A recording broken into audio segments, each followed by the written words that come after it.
wala po pala siyang recording.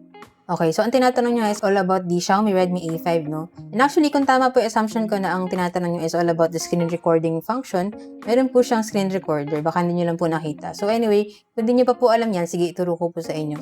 But before that, kung di ka pa familiar sa phone na to, no, this is the Xiaomi Redmi A5. And isa to sa mga budget-friendly entry-level phones in the market right now.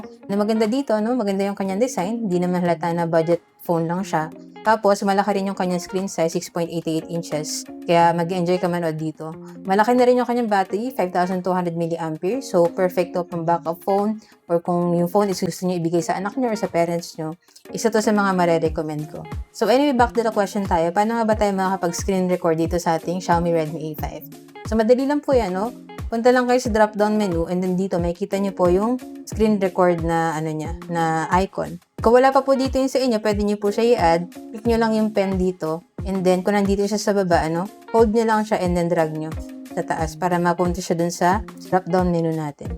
And itong sa akin is nandito naman na. So, para makapag-screen record tayo, click lang natin yung screen record. And nandito, pipiliin ka niya kung ang gusto niyo bang i-record is isang app lang or yung buong screen. Kung gusto niyo po buong screen, piliin niyo yung entire screen. And then, yung mga options po siya dito, depende sa inyo kung gusto niyo siya i-turn on or hindi. And pwedeng with microphone or yung device audio lang. Tapos, pag okay na po, start recording lang kayo. Then, makikita niyo dito, no? Nagre-record siya sa taas. Tapos, pwede niyo po siyang stop kung tapos na kayo mag-record. And then, mapupunta na siya dun sa gallery. Yan. So, ganun lang po yung kanyang screen recording.